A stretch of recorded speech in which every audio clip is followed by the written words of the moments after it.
So this round we keep kind of an awkward hand. It doesn't have black mana. Our plan is to play Carry Zev and then Field of Ruin, kill whatever land they play in order to find a swamp, and then hopefully find a second black source by turn 4 or so. So this is kind of an awkward draw, and it's kind of the price of playing Field of Ruin, but we're going to keep because I think it's still better than mulliganing at this, given what this hand is able to do. Turns out we're against mono red. We did draw black source. It's a painful black source. We got to take some damage though. Didn't really have a great play that turn. So now we're just Ballista, wipe their board. We actually kill the Bomet Courier on their draw step after they draw, in case they want to use that. Deal with all their creatures. Chandra, ugh. And we still don't have that black mana. Now we need to do it. Got to play Etherborn.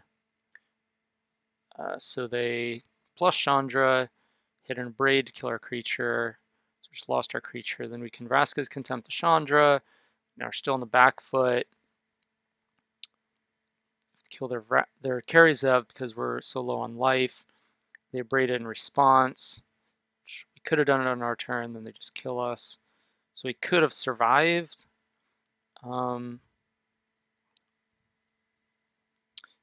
If we just do it on our turn. So if we think back to, we'd be at essentially 1 life if they chose to throw everything at us, but they wouldn't have. We would be at, they would still have the strike in their hand, so we'd be at 2, and they'd still have the Abrade in their hand, so we'd be at 3. There'd be 2 less counters, 2 less prowess, so we'd be at 5. And the Vraskas can, so 1, so we'd be at something like 5 life if we contempted on our turn, but they'd still have Abrade and Strike in hand. So then if we play the Etherborn, they would just kill us anyway, so we'd have to Doomfall them to sack their creature. And then the following turn, we would have to play the Etherborn. Actually, the Bloodfast would trigger, so that would transform. Then we could play Gaunty and threaten to sacrifice it. So yeah, we might have screwed this up. So in general, you want to wait on the Vraska's Contempt. So like if the opponent played Hazoret and we had Vraska's Contempted the Carry Zev on our turn, then we basically just punted away the game. Whereas if they don't play Hazoret and they just move into combat and we Vraska's Contempt them, their creature, the only way we get punished is with Abrade. Because if it's Lightning Strike, well, it's better for them to just let the Vraska's Contempt resolve and us gain 2 life, then they strike our face, we lose 3 life. So we're down. So by killing their creature in response, they're actually letting us gain a life if it's strike. So the only card in their deck that can punish us for waiting till their turn to kill the Carry Zev is Abrade. Well, I guess the Soulscar Mage, so the Lightning Strike would be even, so it wouldn't be, it'd be 3 for 3, so it wouldn't really matter with that card, but Abrade is the only card that can punish us, whereas the other play gets punished by Hazoret.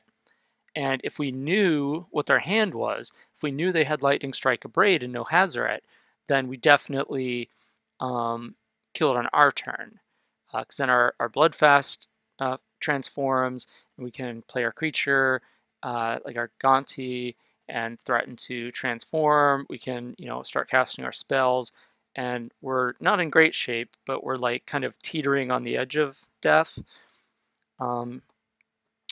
Whereas given that they had the strike and the Abrade in hand, we ended up getting punished for waiting. So it's unclear whether it was the correct play to play it the way we did, but we certainly got punished for it. So that was that game. Now game 2, we mulligan a hand that just didn't have mana.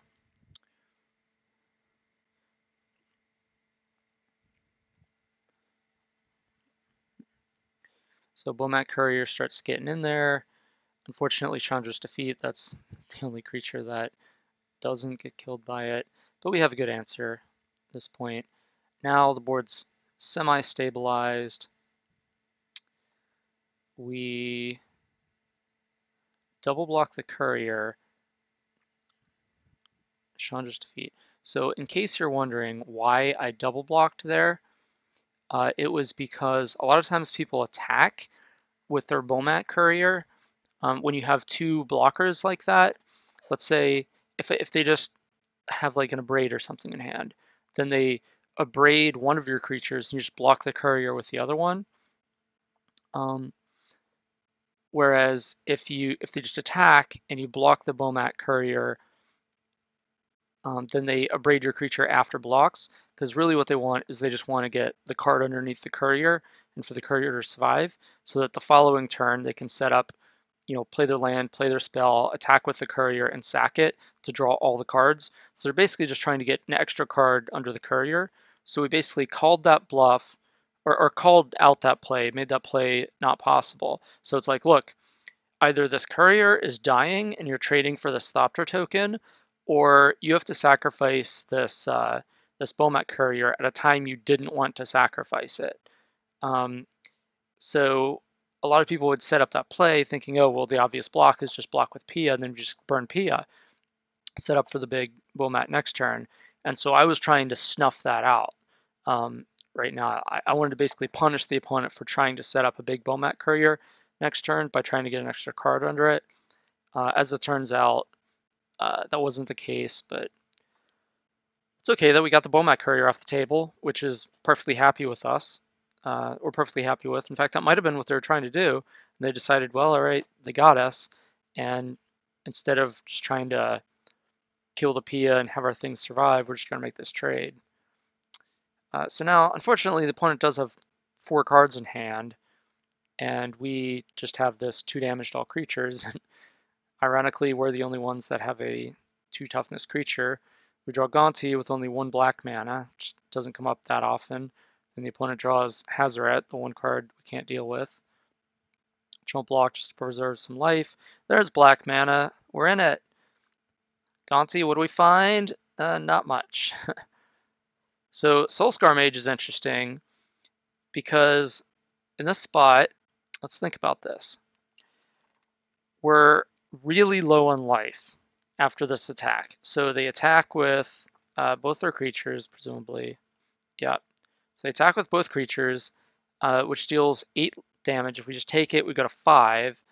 Then they can sack a Ruins, put us to 3, untap, and they have 2 cards in hand and a Hazoret.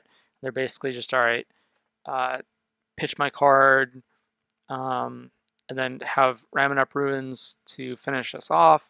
So I'm basically thinking if we had more life than we have, then we'd like to set up this play where we can Fiery Cannonade to basically put 2 -2/-2 counters on the opponent's creatures.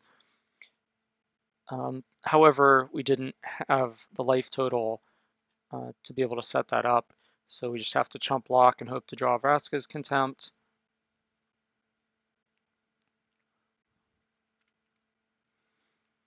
Instead, we draw a Fatal Push, and then we die to Hazoret. That's the power of Hazoret. If the opponent does not have an answer to the Hazoret, it's really hard to deal with. So we basically just got mono-redded out. That's kind of the way Ramunap Red works. We drew a couple of Fatal Pushes, a couple of Chandra's Defeats, just wasn't enough because we didn't draw an answer to the Hazoret. But we have 4 Vraska's Contempts, and if we can deal with all their other creatures, we also have Doomfall as an answer to Hazoret. So it's not like we don't have the tools, we just didn't quite have the draw to deal with it. And even though we set up that play where we got him with the Bomat Courier, we still weren't able to capitalize on it because the rest of our draw just didn't match up with the Hazoret. So, whatever, we lost that round.